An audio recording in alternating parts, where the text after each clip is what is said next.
La Voz de América presenta.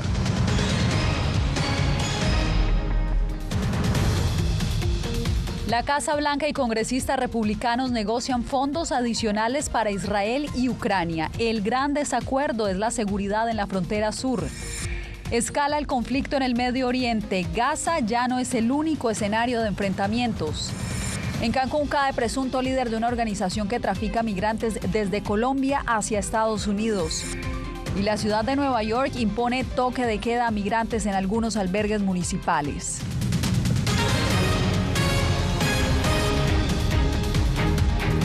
Desde Washington les doy la bienvenida. El presidente Joe Biden recibió este miércoles a legisladores republicanos y demócratas para discutir su solicitud de financiamiento suplementario para la seguridad nacional. La propuesta incluye ayuda urgente para Ucrania, pero también para Israel. Recordemos que los republicanos no han aprobado la iniciativa hasta que no se acuerde, a cambio, reforzar la seguridad fronteriza. En la Casa Blanca se encuentra mi compañero Jacopo Luzzi con lo último. Jacopo, ¿qué emergió de esta reunión?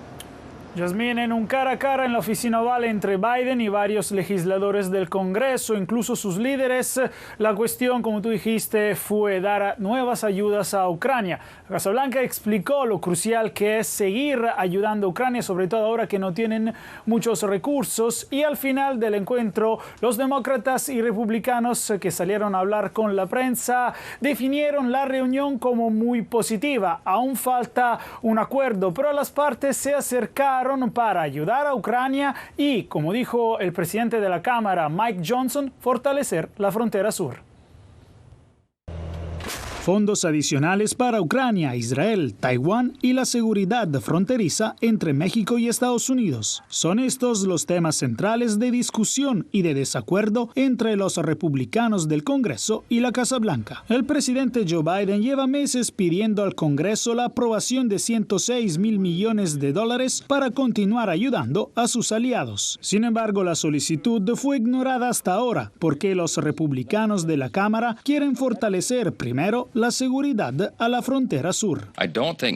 No creo que ahora sea el momento de una reforma migratoria integral porque sabemos lo complicado que es. No puedes hacerlo tan rápido. Creo que ya es hora de asegurar la frontera. Biden está listo para asignar $14 mil millones para el control fronterizo y la lucha contra el fentanilo. Pero los republicanos exigen cambios más radicales en la política de asilos. Un punto en común parece lejano, mientras la disputa central es la ayuda a Ucrania. El último paquete de asistencia de seguridad fue el 27 de diciembre. No ha habido ninguno desde entonces. No habrá ninguno, a menos hasta que podamos obtener algún financiamiento.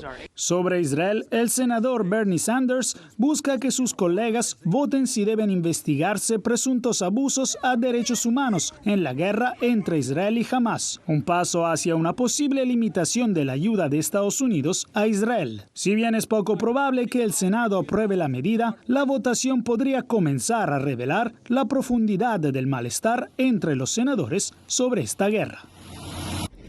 La reunión en la Casa Blanca llegó cuando el Congreso debe aprobar un proyecto de ley de financiación a corto plazo para evitar un cierre de gobierno antes de que se acabe el dinero este viernes y dar tiempo a los legisladores hasta marzo para encontrar un acuerdo definitivo sobre el gasto federal. Recordamos, ningún proyecto hasta ahora incluye financiación para Ucrania o Israel.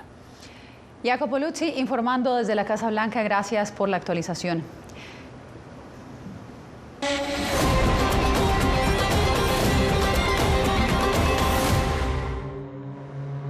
El conflicto que escaló hace 3 meses entre Israel y Hamás continúa expandiéndose. A este punto involucra a otras naciones y a otros grupos armados. Alejandro Ernesto nos reporta desde Jerusalén. Sigue aumentando la tensión en Medio Oriente. Este miércoles murieron 2 niños en Pakistán tras un ataque aéreo proveniente de Irán.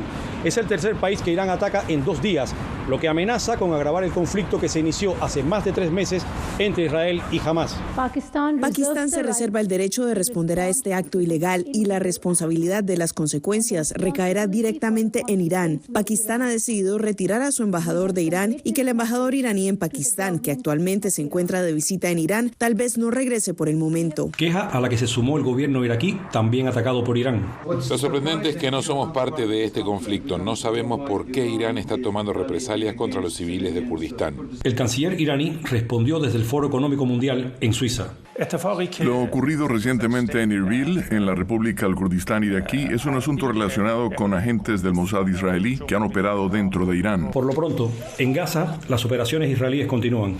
Las partes en conflicto están ignorando el derecho internacional, pisoteando las convenciones de Ginebra e incluso violando la Carta de las Naciones Unidas. El mundo permanece impasible mientras civiles, en su mayoría mujeres y niños, son asesinados, mutilados, bombardeados, obligados a abandonar sus hogares y se les niega el acceso a la ayuda humanitaria. Según informó el Ministerio de Salud de Gaza, ya son 24.448 los fallecidos en la zona, donde al menos 163 personas murieron en las últimas 24 horas por ataques de Israel, que ha dicho que no parará hasta recuperar a todos los rehenes. Por primera vez, el país hebreo confirma que fueron un total de 253 los secuestrados. Se estima que 105 siguen cautivos y otros 27 habrían muerto, como Yossi Sharabi e Itai Svirsky, cuyos cuerpos fueron hallados días después de aparecer en un video propagandístico de Hamás. Alejandro Ernesto, Voz de América, Jerusalén. Casi 300.000 soldados israelíes de la reserva no profesionales han dejado sus vidas como civiles para combatir en la guerra contra Hamás y Hezbollah.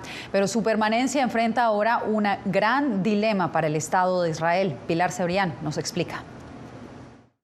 Desde la guerra del Yom Kippur en los años 70, el ejército de Israel no había movilizado a prácticamente toda la unidad de la reserva. Son hombres de familia, empresarios, trabajadores e incluso estudiantes que de la noche a la mañana ponen en pausa sus vidas para irse a combatir. Después de más de 100 días de guerra, su cansancio, pero también su manutención económica, están presentando diversos dilemas al gobierno de Israel. El 7 de octubre, Eyal Sabag dejó su empresa de construcción y ahora integra la unidad que destruye infraestructura de Hamás en Gaza, pero reconoce que la guerra ha supuesto una gran carga para su familia. Nuestras esposas están aguantando mucho, no tienen ni un solo momento para ellas, porque tienen que cuidar a los niños, la casa y sus empleos.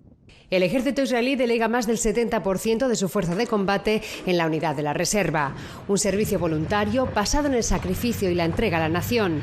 Cada soldado recibe del Estado el mismo salario que en su empleo anterior, lo que está empezando a saturar los recursos del país. El número de reservistas es tan grande que esta situación está cambiando la economía del país, las relaciones sociales y lo pone en una situación diferente. Ariel Heinman dirigió durante años la reserva del ejército israelí y por su experiencia teme que su fatiga pueda interrumpir los objetivos de la guerra. En el momento en el que dejen el servicio se unirán a las manifestaciones. Algunos estarán cansados, otros harán preguntas, otros estarán en contra de lo que está ocurriendo. Se plantearán cómo se debe lidiar con los rehenes de Gaza. Unas cuestiones que podrían incluso estar influyendo al gobierno y ser el motivo para cambiar a una guerra de baja intensidad en Gaza o para evitar a toda costa que el conflicto con Hezbollah escale en la frontera del norte. Pilar Cebrián, Voz de América, Tel Aviv.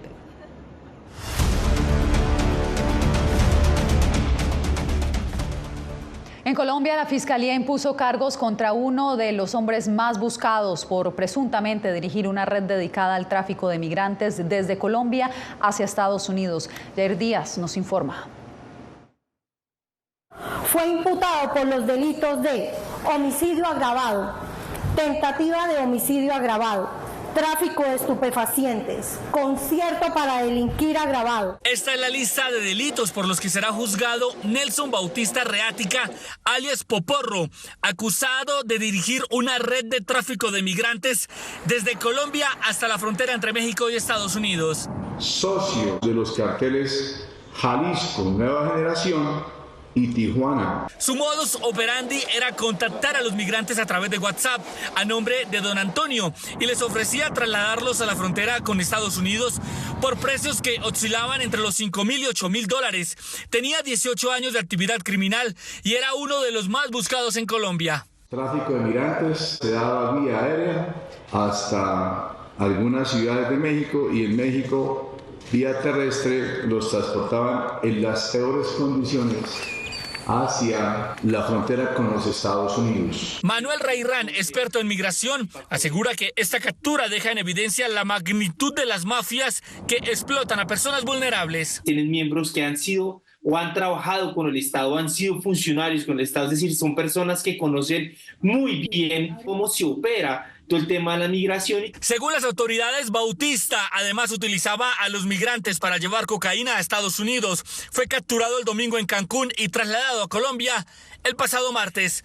Yair Díaz, Voz de América, Bogotá. El Departamento de Seguridad Nacional amenaza con tomar todas las opciones disponibles contra Texas por presuntamente impedir el acceso de agentes de la patrulla fronteriza a un parque en la frontera sur. Texas tenía plazo hasta hoy para modificar su política. Esto mientras un tribunal de apelaciones informó hoy que reconsideraría una decisión reciente que exige a Texas retirar la barrera flotante de 305 metros de largo del río Bravo para disuadir la migración irregular. Y en Nueva York, el gobierno impuso toque de queda en algunos refugios. Ángela González nos trae el reporte. Ante reportes de quejas por robos en tiendas, migrantes pidiendo limosna o tocando puertas en vecindarios buscando ayuda, la alcaldía impuso a partir de este martes un toque de queda desde las 11 de la noche hasta las 6 de la mañana para las 1.900 personas hospedadas en 4 refugios. Oscar Pérez, migrante venezolano, dice que la medida es desproporcionada. Por ejemplo, aquellos migrantes que ya tienen sus papeles en regla, su permiso de trabajo y ya se encuentran laborando, pues se le hace un poco complicado porque normalmente hay muchos horarios que empiezan a las 2, 4 de la mañana y normalmente también son muy lejos, entonces es muy difícil. Por ejemplo, no se va a poder descansar. Sin embargo, las autoridades darán permisos a aquellos que por trabajo, viaje o citas médicas lo necesiten y están contemplando expandir el toque de queda a los 200 refugios de emergencia que actualmente albergan migrantes.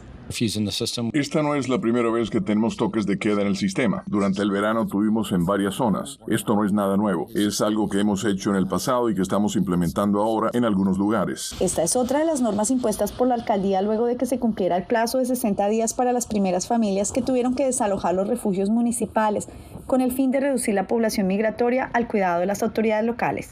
Otro de los obstáculos es la desinformación que empujó a un grupo de migrantes a pasar la noche en medio de temperaturas gélidas afuera de una oficina municipal con la idea de obtener identificación local para poder trabajar, según reporta el New York Times, cuando los permisos de trabajo son solo facultad federal. Ángela González, Voz de América, Nueva York. Más de una docena de muertos y alertas en al menos 30 estados registra Estados Unidos por las bajas temperaturas.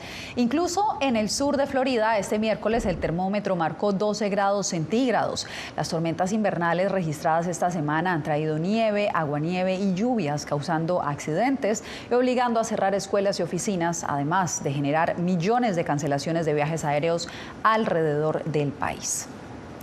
Y entre tanto, en la Antártida, el iceberg más grande del mundo probablemente esté en sus últimos meses de existencia. En video quedó captado como este enorme iceberg, 3 veces más grande que la ciudad de Nueva York, ha comenzado a migrar más allá del extremo norte de la península antártica, en dirección a las Islas Orcadas del Sur, pues está a punto de derretirse y desaparecer. Cambiamos de información, nos vamos para México, donde periodistas de la ciudad fronteriza de Tijuana protestaron porque tras 2 años no han sido detenidos los autores intelectuales del asesinato de uno de sus compañeros. Vicente Calderón tiene la información.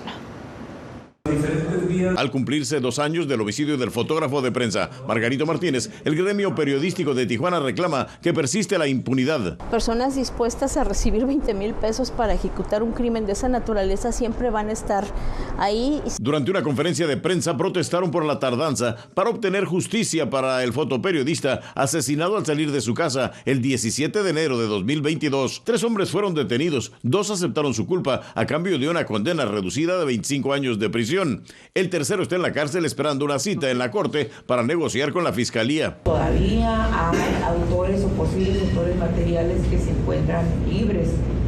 Sí, la investigación continúa. Reclaman que las autoridades no han actuado contra quien pagó por matar a Margarito Martínez. El no perseguir a los asesinos intelectuales alienta pues a que se siga generando la impunidad. México sigue siendo el país más peligroso del hemisferio para ejercer el periodismo. El relator para la libertad de expresión de la Comisión Interamericana de Derechos Humanos ha expresado sobre las consecuencias de las investigaciones inconclusas. Las investigaciones que se dilatan, las investigaciones que se obstruyen, pues lo que terminan es generando también un clima de permisividad de las violencias contra periodistas. En menos de una semana, los periodistas harán el mismo reclamo por el asesinato de Lourdes Maldonado, otra periodista en cuyo caso tampoco han dado con los autores intelectuales.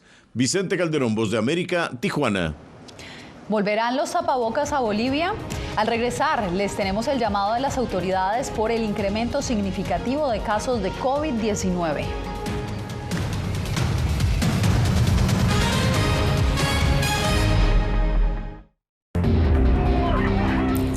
Sin solución a la vista. Mientras en el puerto de entrada la masiva migración no cesa. Esa es la situación a la que se enfrentan estos migrantes. Y en medio del complejo reto migratorio comienza el año electoral en Estados Unidos. Siga a nuestras enviadas especiales Paula Díaz y Salomé Ramírez en El Paso para explorar los alcances del fenómeno que mantiene al país en la incertidumbre. Muy pronto, El Pulso en la Frontera, en todas las plataformas de La Voz de América. Soy Néstor Aguilera, corresponsal de La Voz de América en el Ecuador. Informar sobre la realidad de un país exige una alta dosis de responsabilidad periodística, más aún cuando las noticias evolucionan a cada instante. Aquí en La Voz de América encuentras noticias veraces, precisas y balanceadas. Valores profesionales que me motivan a trabajar día a día para informarte de manera profunda sobre los temas que más impactan tu vida diaria. Porque en La Voz de América, la prensa libre importa. ¿Quieres mantenerte informado de primera mano? Únete a nuestro canal de WhatsApp. Lo que ocurre en Estados Unidos, América Latina y el mundo directamente a tu celular. Escanea el código que ves en pantalla y conéctate con las noticias para recibir información veraz y balanceada. Noticias de última hora, reportes originales y verificación de información. Porque en La Voz de América, la prensa libre importa. ¿Cómo decidió este grupo de hombres no acabar con la civilización? Presentamos De Yalta a Malta, una serie documental que analiza las relaciones y amistades entre los líderes de la Guerra Fría. Cómo interactuaron, cuándo se conocieron y llegaron a discutir el destino del mundo. Es un lado de la historia que usted necesita ver. De Yalta a Malta. Vea los 5 episodios ahora mismo en VOA+.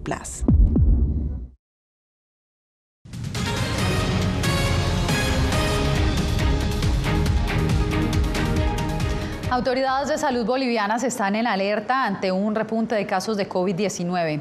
Instan a reactivar las medidas de seguridad, como nos informa Fabiola Chambi. Aunque el COVID-19 se ha convertido ya en una enfermedad endémica, en las últimas semanas autoridades de salud reportaron un incremento de entre el 80 y 100% de casos en Bolivia, casi 4.000 personas en todo el país y 2 decesos.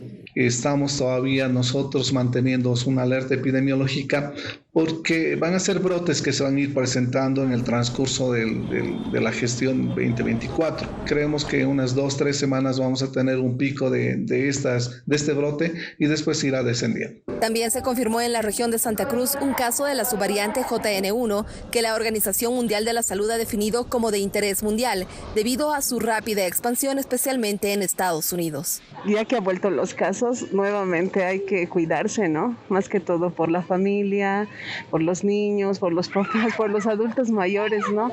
Concientizar, ¿no?, a la población para que siga usando el barbijo nuevamente. Aunque se considera que hay un comportamiento normal del COVID, autoridades recomiendan seguir con las medidas de bioseguridad y acudir regularmente a la vacunación. Hasta el momento que yo he estado se ha hecho unos 150, más o menos. En agosto de 2023, Bolivia declaró el final de la emergencia sanitaria por coronavirus. Y desde 2021, cuando comenzó la vacunación, se aplicaron más de 16 millones de dosis en una población vacunable de más de 10 millones. Fabiola Chambi, Voz de América, Bolivia. El recién creado Ministerio de Interior de Nicaragua canceló 16 organizaciones sin fines de lucro. La mayoría son ONGs cristianas y católicas. El informe lo tiene Donaldo Hernández. Organismos de derechos humanos consideran que el gobierno de Nicaragua inició el año acosando a los creyentes católicos y evangélicos, con la confiscación de 20 organizaciones sin fines de lucro, la mayoría de ellas cristianas. Se configura como una persecución hacia ellos. El régimen ha venido cortando cualquier libertad en Nicaragua, cualquier libertad que exista la ha venido cortando. Aunque los colectivos de derechos humanos califican esta acción como persecución religiosa, el estatal Ministerio del Interior refiere que la decisión fue tomada simplemente porque violaron la legislación. El Ministerio del Interior acuerda aprobar la cancelación de personalidad jurídica a las organizaciones sin fines de lucro por estar en incumplimiento de sus obligaciones conforme a las leyes que los regulan. Activistas sostienen que la postura del gobierno no coincide con la realidad, pues más de 300 organizaciones religiosas han sido canceladas en los últimos 5 años bajo la misma premisa. Esto demuestra que el factor de libertad religiosa se sigue vulnerando en Nicaragua y que probablemente esta entidad va a atacar otros derechos civiles y políticos y otras libertades. El gobierno nicaragüense mantiene las tensiones con la Iglesia Católica desde hace casi 6 años, pese a que cerca de la mitad de los ciudadanos son católicos. Donaldo Hernández, Voz de América. En instantes, la crisis venezolana golpea fuertemente a comunidades recónditas del Catatumbo, amenazando con desaparecerlas.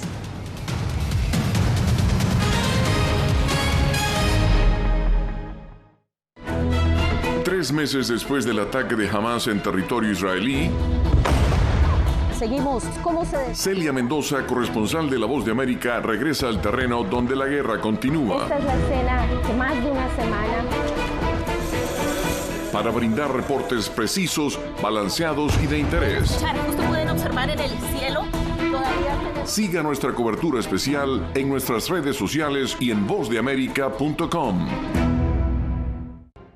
El crimen organizado asesinaba a los chicos y luego cremaba los cuerpos. Periodismo, la prensa libre importa, una coproducción de La Voz de América y Latina. Así que es complicado hablar acá de libertad de expresión. Disponible en vozdeamerica.com. Soy Diva Lizeth Cash, periodista y presentadora de La Voz de América. Ir más allá de la noticia, escuchar las voces de las minorías y de las comunidades más vulnerables para informar sobre sus necesidades y logros es mi pasión. Desde Washington, visibilizar la diversidad étnica de Estados Unidos y de la comunidad hispana es parte de una pasión que compartimos en La Voz de América, donde la prensa libre importa.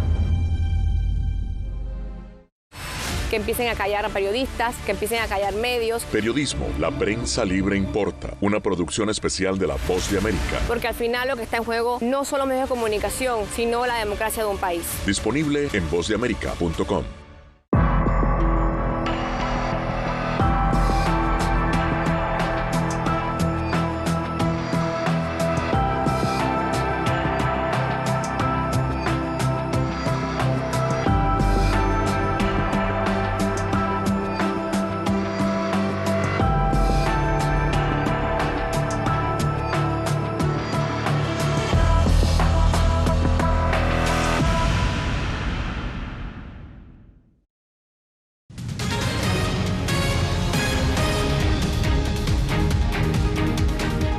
La crisis generalizada que aqueja a Venezuela ha provocado la desaparición casi total de 2 comunidades recónditas en el estado de Zulia, donde ocurre el reconocido relámpago del Catatumbo. Carolina Alcalde nos trae la historia.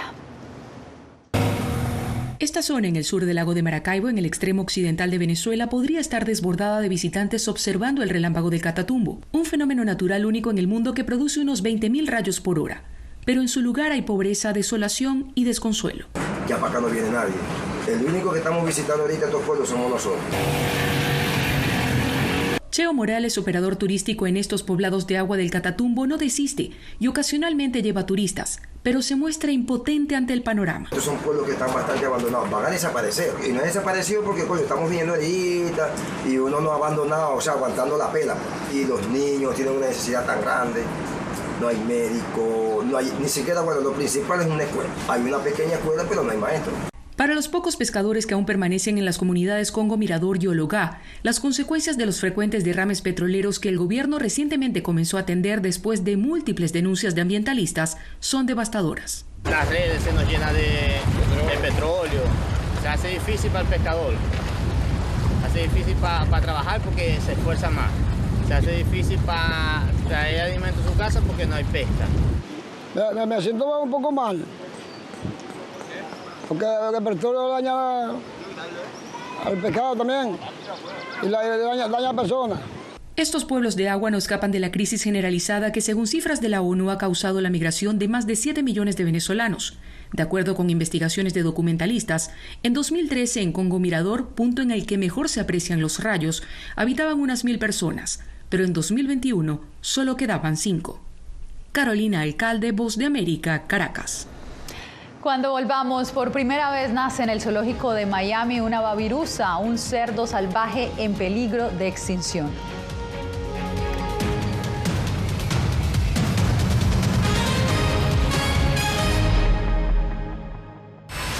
A lo largo de mi carrera he recibido muchísimas amenazas de muerte. Periodismo, la prensa libre importa. El rol de los periodistas es ejercer el rol del perro guardián de la democracia. Disponible en vozdeamerica.com. ¿Quieres mantenerte informado de primera mano? Únete a nuestro canal de WhatsApp. Lo que ocurre en Estados Unidos, América Latina y el mundo directamente a tu celular. Escanea el código que ves en pantalla y conéctate con las noticias para recibir información veraz y balanceada. Noticias de última hora, reportes originales y verificación de información. Porque en La Voz de América, la prensa libre importa.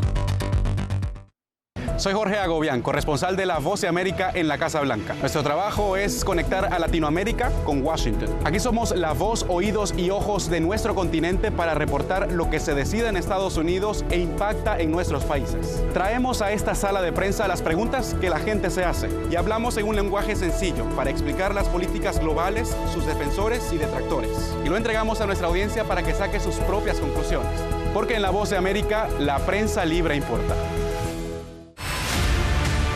Nosotros no somos ninguna oposición. La prensa no es ninguna oposición. Periodismo, la prensa libre importa. Entonces hay un poco de tema también de amenazas, ¿no? Disponible en vozdeamerica.com. ¿Cómo decidió este grupo de hombres no acabar con la civilización? Presentamos De Yalta a Malta, una serie documental que analiza las relaciones y amistades entre los líderes de la Guerra Fría. Cómo interactuaron, cuándo se conocieron y llegaron a discutir el destino del mundo. Es un lado de la historia que usted necesita ver. De Yalta a Malta. Vean los 5 episodios ahora mismo en VOA Plus.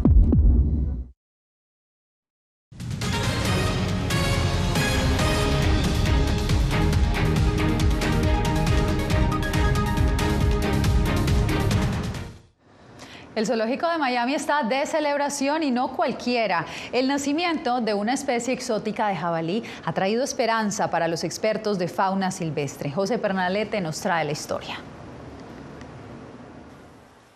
Hay fiesta en el zoológico de Miami, pues ha nacido un babirusa, una especie de jabalí muy especial. Sus cuidadores lo mantienen aislado junto a su madre. Es en peligro de extinción y es muy raro porque los colmillos de este animal salen enfrente de su cara, hasta el piel se sale afuera y se parece como tiene cuernos. No en vano, su nombre significa cerdo ciervo en malayo. El padre del recién nacido permanece en exhibición. De acuerdo con la Unión Internacional para la Conservación de la Naturaleza, este mamífero se encuentra en la lista roja por su vulnerabilidad. Solo hay 10.000 en su hábitat natural. Están quitando todo el hábitat natural donde se encuentra ahí en Indonesia y también lo cazan para comerlo. Este animalito y su madre están bajo constante observación, fuera del alcance de las miradas de los visitantes, para garantizarle condiciones favorables y seguras tras este nacimiento en cautiverio, algo que es historia en Miami. Esta clase de jabalí es un poquito distinto de la mayoría de los otros porque tiene nada más 1 o 2 bebés. La mayoría de los otros pueden tener 4, 5, 6, 8. En ocasiones, como son animales omnívoros, quiere decir que comen desde frutas hasta pequeños mamíferos, puede la madre alimentarse de su cría.